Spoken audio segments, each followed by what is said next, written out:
اس video میں انبیاء اور رسل کی تاریخ بتائی اور دکھائی جائے گی۔ یہ منظرنامہ زمین پر پہلے انسان اور نبی حضرت آدم علیہ السلام سے لے کر حضور نبی اکرم و افضل و آخر الزماں صلی اللہ تعالی علیہ وآلہ وسلم کی ولادت پاک تک کا مختصر زمانی سفر ہے۔ حضرت آدم علیہ السلام پہلے انسان اور نبی اور سب انسانوں کے باپ ہیں، اور ان کی زوجہ محترمہ حضرت حوا رضی اللہ عنہا ہے، جو کہ تمام انسانوں کی ماں اور روئے زمین پر پہلی خاتون ہے۔ حضرت آدم علیہ السلام اور حضرت حوا رضی اللہ عنہا کی زمین پر آمد سے متعلق کوئی متفقہ رائے موجود نہیں، لیکن بعض تاریخ دانوں کے مطابق یہ واقعہ 90 صدیوں پہلے کا ہے۔ اسی طرح آپ دونوں کے مقام نزول کا بھی علم نہیں ہے۔ حابیل اور قابیل حضرت آدم علیہ السلام کے بیٹے تھے۔ قابیل نے کسی تنازع پر اپنے بھائی حابیل کو قتل کر دیا۔ اس واقعے کو قرآن پاک میں بھی بیان کیا گیا ہے۔ یہ تاریخ انسانی کا پہلا قتل ہے، اور علماء کرام کے مطابق قیامت تک ہونے والے ہر قتل کے گناہ کا ایک حصہ قابیل کو ملتا رہے گا، جیسا کہ ہر برائی کا ایک حصہ اس شخص کو ملتا ہے جس نے اس برائی کا آغاز کیا ہو۔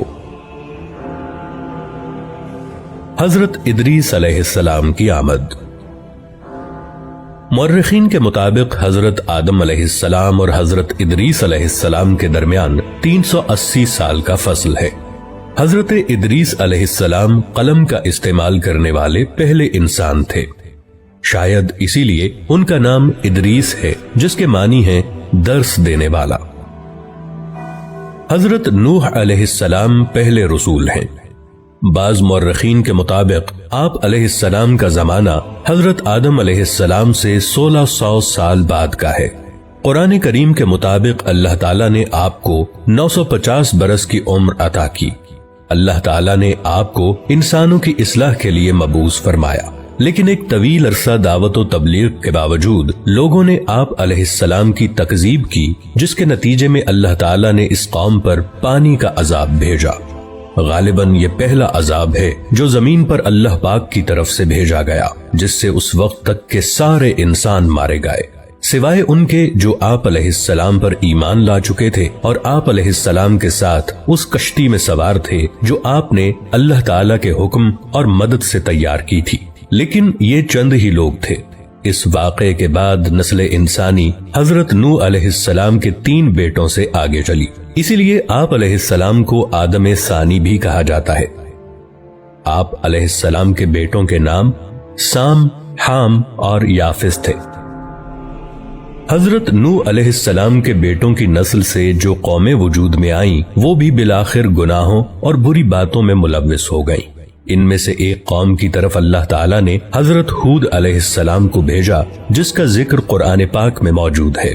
لیکن پھر وہی ہوا، اس قوم نے سرکشی کی اور آپ علیہ السلام کی مخالفت کی، جس کی وجہ سے ان کو بھی اللہ تعالیٰ کی طرف سے عذاب نے آ لیا۔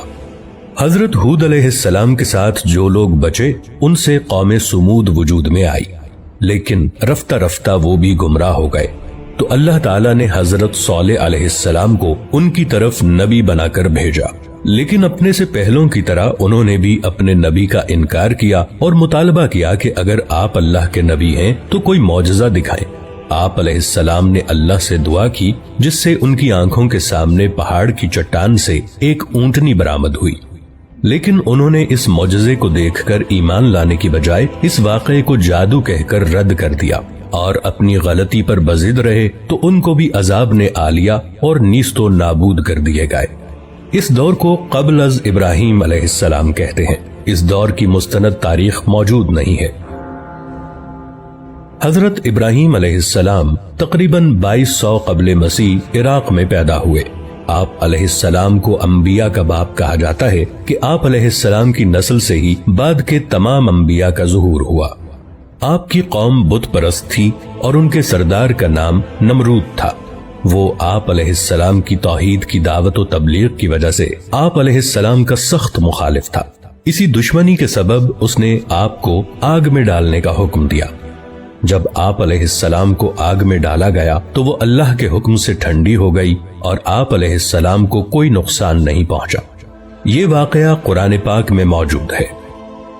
آپ علیہ السلام کی 2 بیویاں تھیں، ان سے 2 بیٹے پیدا ہوئے اور وہ دونوں نبی تھے۔ حضرت حاجرہ رضی اللہ عنہا سے حضرت اسماعیل علیہ السلام اور حضرت سارہ رضی اللہ عنہا سے حضرت اسحاق علیہ السلام۔ اس دور کو بعد از ابراہیم علیہ السلام کہتے ہیں۔ اس دور کی کچھ تاریخ موجود ہے اور اسے انگلش میں پوسٹ ابراہم ایرا کہتے ہیں۔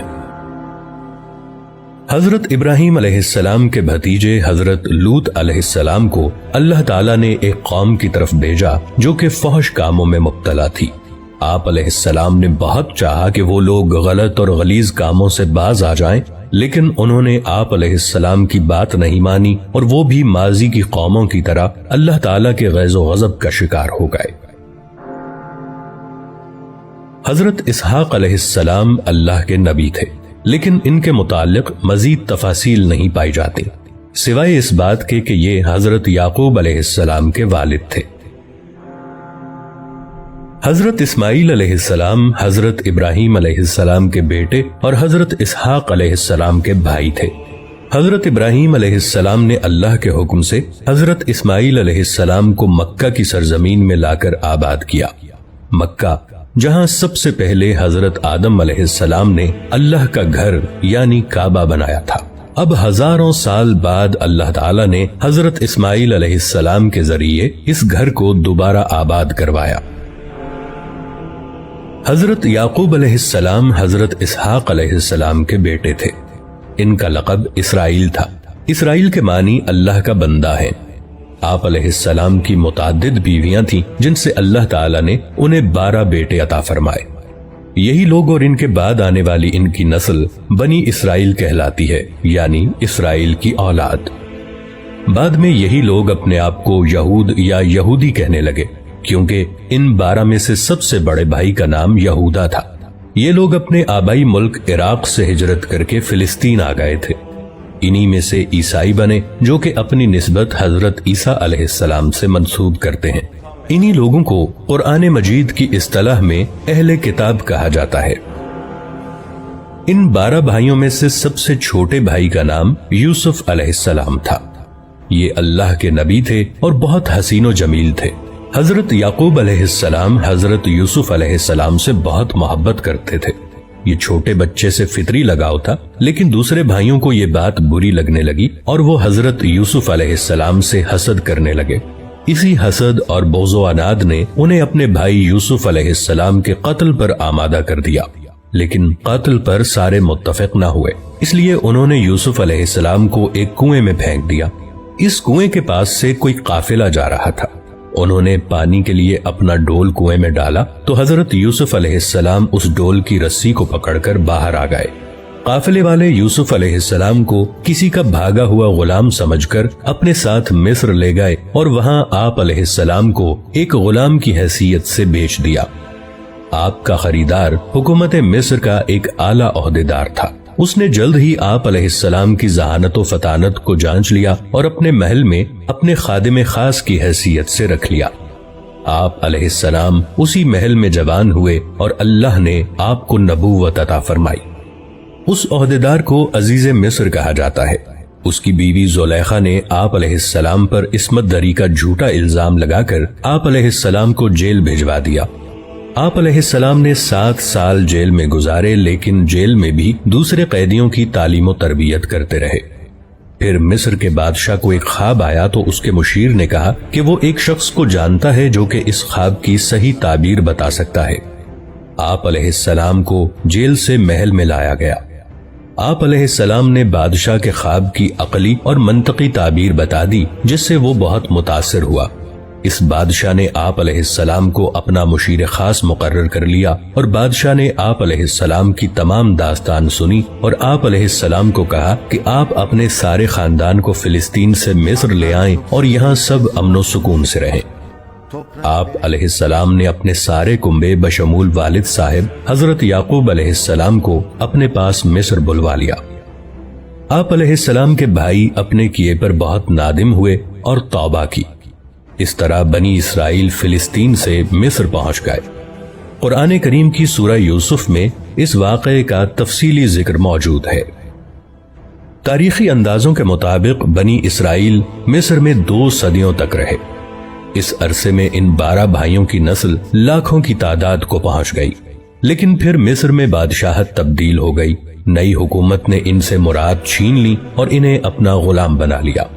یہ بنی اسرائیل کی قید یعنی کیپٹیوٹی کا دور تھا۔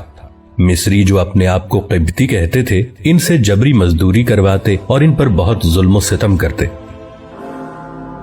حضرت یوسف علیہ السلام کے تقریباً 200 سال کے بعد اللہ تعالیٰ نے ان کو اس قید سے نجات دلوانے کے لیے انہی میں سے حضرت موسیٰ علیہ السلام اور آپ کے بھائی حضرت ہارون علیہ السلام کو نبوت عطا فرمائی کہ وہ اپنی قوم یعنی بنی اسرائیل کو مصریوں کی قید سے آزادی دلوا کر واپس انہیں فلسطین میں لا کر آباد کریں۔ مصر پر فرعون کی حکومت تھی۔ حضرت موسیٰ علیہ السلام نے اسے ایمان کی دعوت دی اور کہا کہ وہ بنی اسرائیل کو آزاد کر دے، لیکن فرعون نے انکار کر دیا۔ اللہ تعالیٰ نے حضرت موسیٰ علیہ السلام کو حکم دیا کہ وہ اپنی قوم کو لے کر فلسطین کی طرف نکلیں۔ آپ علیہ السلام بحکم خداوندی اپنی قوم کو لے کر نکلے تو فرعون نے بھی اپنے لاؤ لشکر کے ساتھ آپ علیہ السلام کا تعاقب کیا۔ سمندر کے کنارے پہنچ کر آپ علیہ السلام نے اللہ سے عرض کی کہ اب کیا کروں؟ اللہ نے حکم دیا کہ اے موسیٰ علیہ السلام اپنا عصا سمندر کے پانی پر ماریں تو سمندر آپ کو خشکی کا راستہ دے گا۔ آپ علیہ السلام نے ایسا ہی کیا تو یکا یک سمندر کا پانی 2 دیواروں کی طرح الگ الگ کھڑا ہو گیا اور آپ علیہ السلام اپنی قوم کو لے کر وہاں سے نکل گئے۔ آپ علیہ السلام کے پیچھے فرعون نے بھی کوشش کی کہ وہ بھی اسی راستے سے آپ علیہ السلام کا تعاقب کرے، لیکن اللہ کے حکم سے سمندر واپس مل گیا اور اس طرح فرعون اور اس کا سارا لشکر غرق ہو گیا۔ یہ حضرت موسیٰ علیہ السلام کا معجزہ ہے جس کا ذکر قرآن پاک میں موجود ہے، اور یہ اتنا بڑا واقعہ بنی اسرائیل کی آنکھوں کے سامنے وقوع پذیر ہوا۔ قرین قیاس بتاتے ہیں کہ سمندر عبور کرنے کا یہ معجزہ بحر احمر کی مشرقی نہر، جسے اب نہر سویز کہا جاتا ہے، میں پیش آیا ہوگا۔ سمندر کے اس پار صحرائے سینا اور اسی صحرا کے ایک کونے میں کوہ طور ہے، جہاں اللہ تعالیٰ نے آپ علیہ السلام کو رسالت و کتاب سے نوازا۔ آپ علیہ السلام کی کتاب کا نام تورات ہے۔ اللہ تعالیٰ نے آپ علیہ السلام کو بنی اسرائیل کی ہدایت و رہنمائی کا حکم دیا اور فرمایا کہ اے موسیٰ علیہ السلام، ہم نے آپ کی قوم کو باقی سب اقوام پر فضیلت دی ہے۔ جب تک یہ اس کتاب یعنی تورات کو مضبوطی سے تھامے رہیں گے، میں ان کو اپنی طرف سے نعمتوں اور رحمتوں سے نوازتا رہوں گا۔ لیکن بنی اسرائیل نے حضرت موسیٰ علیہ السلام کو تنگ کرنا شروع کر دیا۔ یہ لوگ آپ علیہ السلام کی نافرمانی کرتے اور بے ادبی سے پیش آتے اور تورات کی حکم عدولی کرتے۔ حضرت موسیٰ علیہ السلام ان سے بہت ناراض رہنے لگے، لیکن ان کی تمام شرارتوں کے باوجود اللہ نے ان کو بہت سے انعامات سے نوازا۔ ان کے لیے آسمان سے من و سلوہ کی شکل میں طعام یعنی کھانا نازل کیا اور دھوپ سے بچنے کو بادل کا سایہ عطا فرمایا۔ پینے کو پانی کے 12 چشمے عطا فرمائے کہ کسی طور یہ لوگ نیکی کی روش پر قائم رہیں۔ لیکن نعمتوں اور انعامات کی اس فراوانی سے یہ اور زیادہ باغی اور سرکش ہو گئے۔ پھر حضرت موسیٰ علیہ السلام اور حضرت ہارون علیہ السلام کا انتقال ہو گیا، لیکن اللہ تعالیٰ نے بنی اسرائیل کی ہدایت اور فلاح کا دروازہ بند نہیں کیا، بلکہ ان کے اندر عظیم المرتبت انبیاء کو مبعوث فرمایا، جیسے کہ حضرت داؤد علیہ السلام اور ان کے بیٹے حضرت سلیمان علیہ السلام۔ ان دونوں حضرات کو اللہ تعالیٰ نے عظیم الشان بادشاہت عطا فرمائی کہ تمام جن، چرند، پرند اور ہوائیں ان کے حکم کے تابع کر دی گئی تھیں، اور حضرت داؤد علیہ السلام جب اللہ کی حمد بیان کرتے تو حجر و شجر اور حیوانات حمد باری تعالیٰ پر وجد میں آ جاتے۔ یہ بات بھی قرآن مجید میں بیان کی گئی ہے۔ یہ تقریباً 1400 سال کا دور ہے۔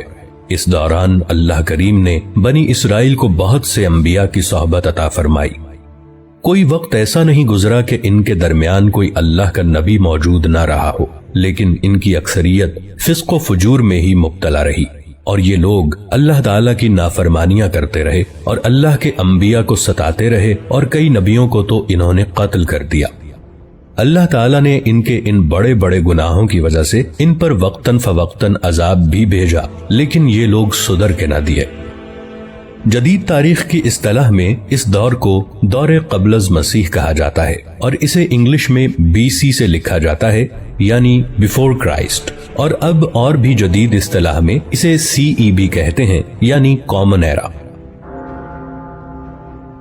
اللہ تعالیٰ نے بنی اسرائیل پر اپنی آخری حجت قائم کرنے کے لیے حضرت عیسیٰ علیہ السلام اور حضرت یحییٰ علیہ السلام کو ان کی طرف واضح نشانیاں دے کر بھیجا۔ حضرت عیسیٰ علیہ السلام حضرت مریم علیہ السلام کے بیٹے تھے، جنہیں اللہ نے معجزانہ طور پر بغیر باپ کے پیدا کیا اور بہت سے معجزات عطا فرمائے، اور آپ علیہ السلام کے ہم اثر حضرت یحییٰ علیہ السلام بھی معجزانہ طریقے سے حضرت زکریا علیہ السلام کے ہاں پیدا ہوئے، جبکہ حضرت زکریا علیہ السلام اور آپ کی بیوی دونوں بہت ضعیف ہو چکے تھے۔ حضرت عیسیٰ علیہ السلام رسول اور حضرت یحییٰ علیہ السلام نبی تھے۔ بقول عیسائی مورخین کے حضرت عیسیٰ علیہ السلام کی ولادت کے دن سے سن عیسوی کا آغاز ہوا، جو کہ اس وقت 2022 چل رہا ہے، یعنی حضرت عیسیٰ علیہ السلام کو پیدا ہوئے 2022 برس ہو چکے ہیں۔ یہاں سے بنی اسرائیل دو قوموں میں تقسیم ہو گئے۔ جو لوگ حضرت عیسیٰ علیہ السلام پر ایمان لائے وہ اپنے آپ کو عیسائی کہنے لگے، اور جو لوگ حضرت عیسیٰ علیہ السلام پر ایمان نہیں لائے وہ یہود ہی رہے۔ جس جماعت یعنی یہود نے آپ کا انکار کیا، انہوں نے آپ علیہ السلام کی والدہ حضرت مریم علیہ السلام کو بہت برا کہا اور حضرت عیسیٰ علیہ السلام کو قتل کرنے کا منصوبہ بنایا، لیکن اللہ تعالیٰ نے ان کے اس اقدام سے پہلے ہی حضرت عیسیٰ علیہ السلام کو زندہ آسمان پر اٹھا لیا۔ حضرت عیسیٰ علیہ السلام کے آسمان پر اٹھائے جانے کے تقریباً 250 سال کے بعد اصحاب کہف کا مشہور واقعہ پیش آیا۔ یہ لوگ امیر و کبیر گھرانوں کے کچھ نوجوان تھے۔ یہ حضرت عیسیٰ علیہ السلام کے دین پر ایمان لے آئے تو وقت کی حکومت اور جو لوگ حضرت عیسیٰ علیہ السلام پر ایمان نہیں لائے تھے یعنی یہود نے ان پر تشدد کرنا چاہا، لیکن یہ لوگ شہر سے فرار ہو کر باہر جنگل میں ایک غار میں چھپ گئے۔ اس غار میں اللہ تعالیٰ نے ان پر نیند طاری کر دی اور یہ اس غار میں کئی سال تک سوتے رہے۔ اس کا پورا ذکر قرآن مجید کی سورہ کہف میں موجود ہے۔ They are known as 7 sleepers in the books of Christianity۔ حضرت عیسیٰ علیہ السلام کے آسمان پر چلے جانے کے بعد 571 عیسوی میں اللہ کریم نے حضور صلی اللہ علیہ وآلہ وسلم کو انسانوں پر اتمام حجت کے لیے بھیجا۔ حضور سیدنا و نبینا حضرت محمد صلی اللہ علیہ وآلہ وسلم بن عبداللہ بن عبد المطلب مکہ کی سرزمین میں حضرت اسماعیل علیہ السلام بن ابراہیم علیہ السلام کی نسل میں قبیلہ قریش کے خاندان بنو ہاشم کے ہاں جناب عبداللہ بن عبد المطلب اور ان کی زوجہ حضرت آمنہ بنت وہب کے ہاں پیدا ہوئے۔ اس دن سے لے کر آج تک نور محمدی کی کرنیں ساری دنیا کو منور کر رہی ہیں اور قیامت تک کرتی رہیں گی انشاءاللہ۔